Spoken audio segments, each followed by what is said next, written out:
हां. Jadhavar group of इन्स्टिट्यूटचे सर्व आणि आपणही सर्व मंचावरील सर्व मान्यवर मला क्षमा करतील की मला माझं मनोगत मांडल्यानंतर लगेच जावं लागेल. भारतीय जनता पार्टीचे पुणे शहराचे अध्यक्ष आमचं अतिशय दबंग नेतृत्व धीरज घाटे यांच्या मोठ्या बंधूंचं केवळ वयाच्या 52व्या वर्षी अचानक निधन झालं आणि अंत्यसंस्काराला मला पोचायचं आहे. तेव्हा अरविंदजी मला क्षमा करा. 5व्या युवा संसदेलाही मी आलो होतो आणि त्यामुळे मी खरं म्हणजे दोघाही जाधवरांना आग्रह धरला की यावेळेला मी येत नाही. परंतु ज्यावेळेला 2 मोठ्या व्यक्तिमत्वांचा ते सत्कार करणार आहे तसं कळलं की जे दोघेही माझे परममित्र आहेत. एक आहेत आमचे नेते, आमचे राज्याचे अध्यक्ष होते, कॉलेज लाईफमध्ये ज्यांनी लोकसभा लढवली, एम आय राईट सुधीर, आणि त्यानंतर विधानसभेमध्ये यावेळेला 7व्यांदा विजयी झाले. 14 ते 19 राज्याचे अर्थमंत्री आणि वनमंत्री होते आणि 22ला माननीय एकनाथजींच्या नेतृत्वाखाली सरकार आलं. त्यातही त्यांच्याकडे वनमंत्री आणि सांस्कृतिक राज्यमंत्री म्हणून जबाबदारी होती आणि अतिशय अभ्यासक. म्हणजे आत्ता यवाना ह्या हॉलमध्ये फॅन किती आहेत, ट्यूब किती आहेत याचं नोटिंग त्यांचं झालं असेल. आणि त्यामुळे एखाद्या बिल्डिंगमध्ये किती फॅन असतात, किती ट्यूब असतात, किती वीज वापरली जाते, मग सोलरवर गेलो तर किती पैसे वाचतील पासून गावं किती, जाती किती, अशी खडानखडा माहिती असणारे माझे नेते, माझे परममित्र सुधीरभाऊ मुनगंटीवार यांचा सत्कार हे कळलं. आणि दुसरे माझे मित्र, फक्त भीती वाटते अलीकडे कोणाला मित्र म्हणताना की प्रेसवाले त्याचा काय अर्थ केला. काल आमदार आणि माझे परममित्र पराग अळवणी यांच्या मुलीच्या लग्नाला गेलो. मी गेलो त्याला उद्धवजी शुभेच्छा देऊन खाली उतरत होते आणि मी शुभेच्छा द्यायला वर चढत होतो. समोरासमोर आलो, नमस्कार केला. पण त्या लग्न समारंभातही प्रेस उपस्थित होती आणि ते शूट केलं आणि जवळ बहुधा दुसरी बातमी येईपर्यंत ते आता ते चालवतील की आम्ही दोघे भेटलो, आता काय होणार. तसं अरविंद सावंत माझे खूप जुने मित्र, पण आता त्यांना मित्र म्हटल्यामुळे काय काय होणार आज दिवसभरात मला माहिती नाही. पण आम्ही एका एरियात वाढलो, मुंबईच्या गिरण गावात वाढलो, ज्याचा शार्दूलजींनी वारंवार उल्लेख केला की तुम्हाला नेता व्हायला, मोठा व्हायला पार्श्वभूमी लागत नाही. अरविंदजींची पण पार्श्वभूमी गिरण भागातली आणि माझी पार्श्वभूमीसुद्धा गिरण भागातली. अरविंदजी त्या गिरण भागातल्या पार्श्वभूमीतून करता करता करता करता ॲज पर माय नॉलेज 3री टर्म खासदार आणि केंद्रीय मंत्री होते. अशा दोघांचा सत्कार आहे कळल्यानंतर 5व्या युवा संसदेला मी येऊन गेलेलो असूनसुद्धा मी मान्य केलं की मी आज ह्या कार्यक्रमाला येतो. आज या युवा संसदेचं उद्घाटन झालं आहे. जाधवर ग्रुप ऑफ इन्स्टिट्यूटच्या वतीने हा गेले 8 वर्ष उपक्रम चालवला आहे, ज्याच्यामध्ये महाविद्यालयीन अभ्यासक्रमाच्या बरोबरीने त्यांच्यातले नेतृत्व गुण विकसित करणं आणि ह्या देशाचं ग्रामपंचायत ते लोकसभा असं राजकारण चालवण्यासाठी सक्षम युवा नेतृत्व उभं करण्याचा हा त्यांचा मोठा प्रयत्न चालला आहे. त्याचा 8वं एका अर्थाने वर्ष आहे. त्याच्या उद्घाटनाला व्यासपीठावर खूप मंडळी उपस्थित आहेत. बऱ्याच वेळेला त्या नावांचा उल्लेख करतानाही मला भीती वाटते, पण एखादं नाव राहून गेलं तर मग बऱ्याच वेळेला ऐकून घ्यावं लागतं की तुम्ही आम्हाला निग्लेक्ट करता. बाबा मला गाईवरती नाव राहिलं, पण उल्लेख करावाच लागेल.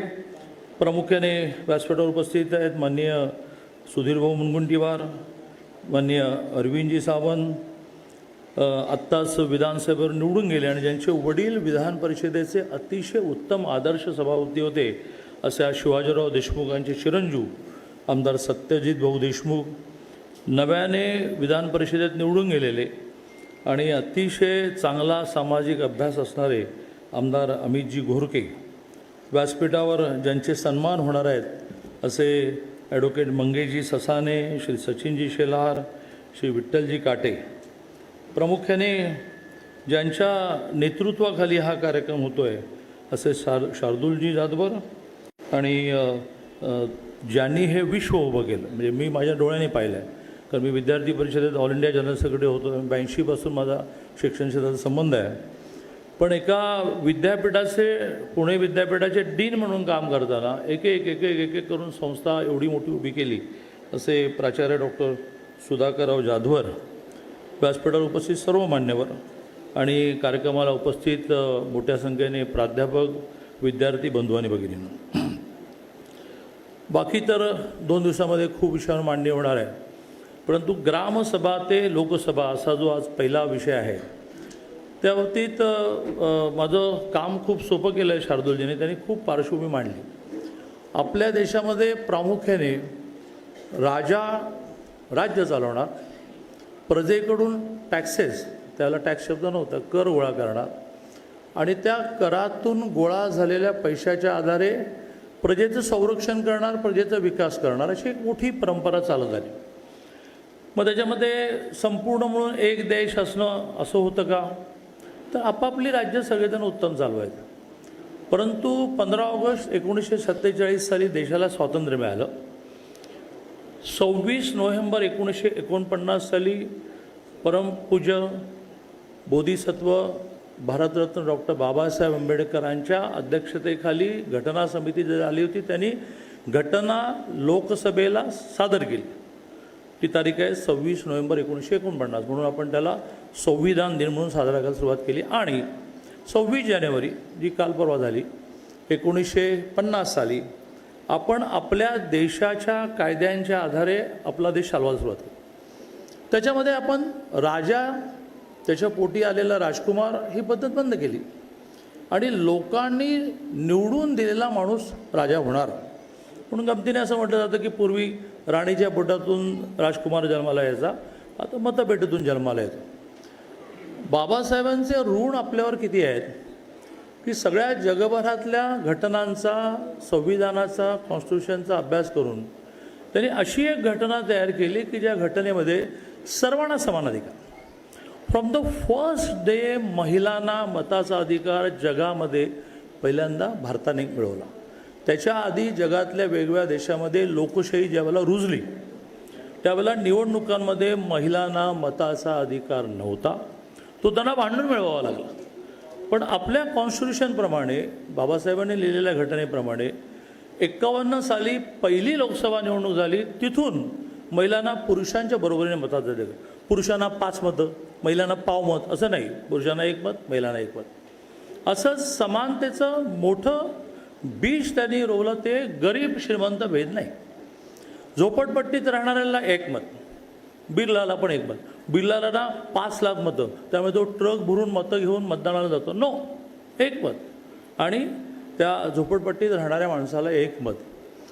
असा आपल्या घटनेचा पायाच समानतेवर आधारित निर्माण झाल्यामुळे कोणी निवडणूक लढवू शकलं, कोणी निवडणूक जिंकू शकलं, कोणी राज्यकर्ता होऊ शकलं.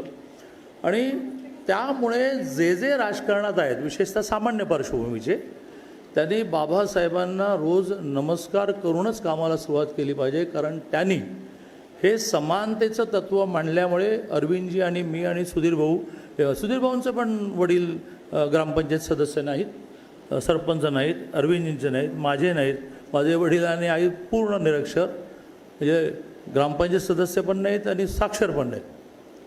पण बाबासाहेबांनी लिहिलेल्या घटनांमुळे आम्ही आमदार झालो, मंत्री झालो आणि आज आमच्या प्रतिभेप्रमाणे आम्ही राज्याचं नेतृत्व करतो आहे, सामान्य माणसाची सेवा करतो. आणि त्यामुळे ही एक मोठी संधी मिळाल्यामुळे आपण सगळ्यांनी सज्ज राहिलं पाहिजे. आणखीन एक मुद्दा मांडून की जो नव्याने होतो आहे तो मांडून मी माझं बोलणं संपवेन. तो आहे 29 पासून महिलांना विधानसभा आणि लोकसभेमध्ये असणारं आरक्षण. ज्या आरक्षणासाठी आतापासून महिलांनी तयार व्हायला लागेल.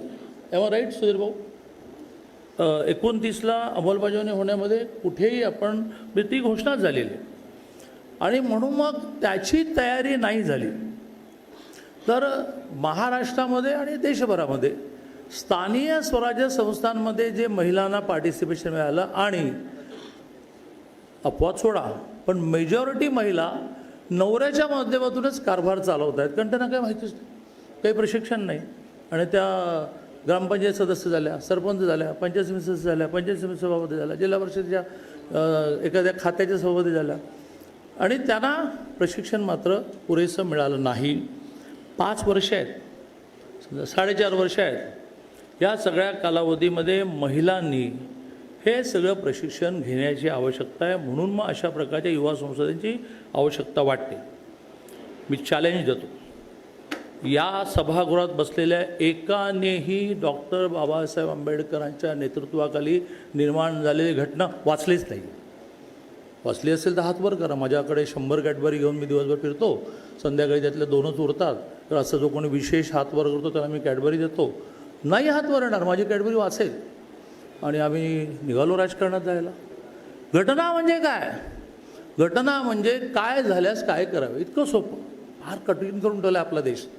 काय झाल्यास काय करावे, काय झाल्यास काय करावे, काय झाल्यास काय करावे म्हणजे घटना. राज्य म्हणजे काय, केंद्र म्हणजे काय, केंद्राचे अधिकार कोणते, राज्याचे अधिकार कोणते, केंद्र आणि राज्यामध्ये वाद निर्माण झाला कसा सोडवायचा, हायकोर्ट म्हणजे काय, सुप्रीम कोर्ट म्हणजे काय, इन्कम टॅक्स म्हणजे काय, निवडणूक आयोग म्हणजे काय. दिस इज द कॉन्स्टिट्यूशन जी आम्हाला अभ्यासक्रमातही शिकवली जात नाही. आणि आम्ही राजकारणात जायला निघालो तर उत्साहाने आम्हीसुद्धा माहिती करून घेत नाही.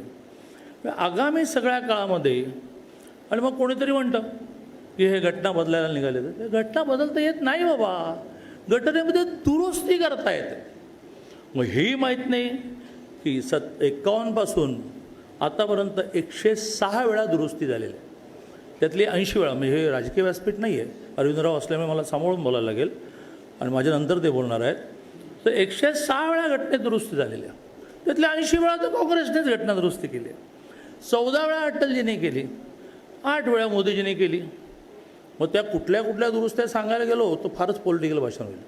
पण हे माहितीच नसल्यामुळे लोकसभेच्या निवडणुकीला नॅरेशन असं चाललं की हे घटना बदलणार आहेत. नाही बदलता येत घटना. अशी दुरुस्त्या त्या त्यावेळेला करता येतात.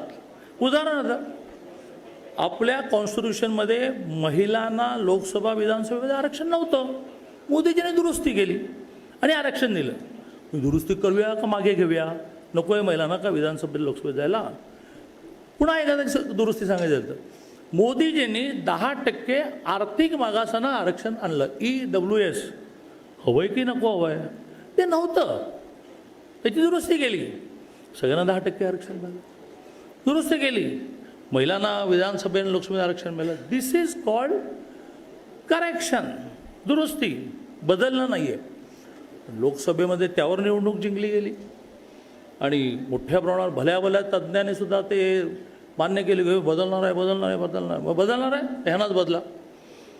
नाही बदलता आलं. तिसऱ्यांदा मोदीजी पंतप्रधान झाले, पण थोडं मार्जिन कमी झालं. आणि त्यामुळे आम्ही राज्य शासन म्हणून आता एक कोर्स डेव्हलप करतो. म्हणजे जाधवरांचा हा उपक्रम चांगला युवा संसद.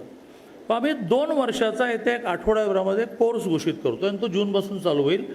75% मुलींनाच प्रवेश मिळेल, 25% पुरुषांना पण मिळेल.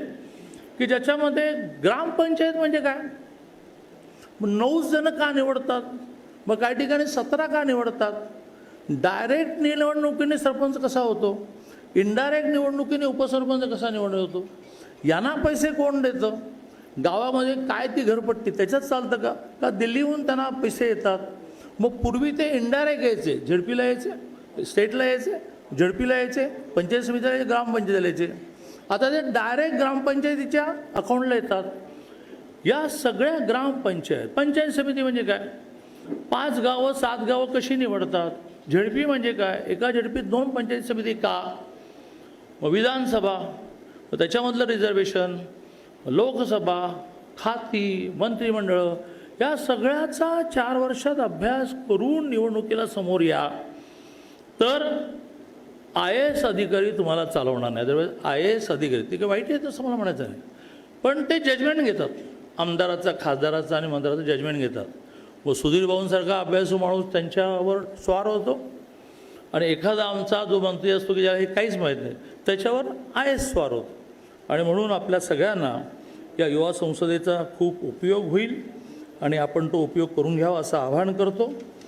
जाधवर ग्रुपने ह्या सगळ्या संस्था वाढवता आता त्यांना स्वायत्त विद्यापीठाकडे जायचं आहे. गेल्या 2.5 वर्ष जी मला मिळाली त्याच्यामध्ये जवळजवळ 18 नवीन स्वायत्त विद्यापीठं आपण घोषित केली. मी त्यांनाही शब्द देतो की स्वायत्त विद्यापीठ स्थापन करताना आम्ही हे पाहतो की तुम्ही नवीन काय करणार आहात. असं नवीन काय करणार. काल आता आम्ही घोषित केलं आर्टिफिशियल इंटेलिजन्स युनिव्हर्सिटी आम्ही करणार, ती आम्ही करणार, ती आम्ही कोणाला चालवा देणार नाही. तर आम्हाला खूप आमच्या पद्धतीने ती चालवायची. अपंगांचं दिव्यांगांचं एक विद्यापीठ आम्ही घोषित केलं. त्याच्यानंतर आदिवासींचं ट्रायबल्सचं आम्ही एक विद्यापीठ घोषित केलं. पण तुमच्या सगळ्या कोर्सेसना घेऊन तुम्हाला एक विद्यापीठ करता येतं. अशी आत्तापर्यंत 30 विद्यापीठं झाली. 2.5 वर्षामध्ये 18 नवीन विद्यापीठांना आपण मान्यता दिली. खूप बारकाईने आपण अभ्यास करतो आणि त्यामुळे तुम्ही एक एजन्सी अपॉइंट करून सगळे कागदपत्र पूर्ण करा आणि तुम्हाला ही जाधवर ग्रुपचं स्वायत्त विद्यापीठ देण्याचा आम्ही निर्णय करू अशी घोषणा करतो. आणि पुन्हा एकदा सगळ्यांची क्षमा मागून मी माझं भाषण संपल्या विनंती एकच आहे की स्टेजवरचा कार्यक्रम बिलकुल डिस्टर्ब होऊ नये. त्यामुळे अगदी शार्दूलरावांनी पण मला सोडायला यायची आवश्यकता नाही. शासनाने मला सोडण्याची खूप चांगली व्यवस्था केलेली आहे. केंद्राची पण सुरक्षा आहे, राज्याची पण सुरक्षा आहे. त्यामुळे ते मला सोडतील. त्यामुळे कार्यक्रमाचा नाही कशाला म्हणतात तुम्ही आहात ना एवढे सगळे. भाऊंचा सत्कार भागवत कराजी करणार. धन्यवाद.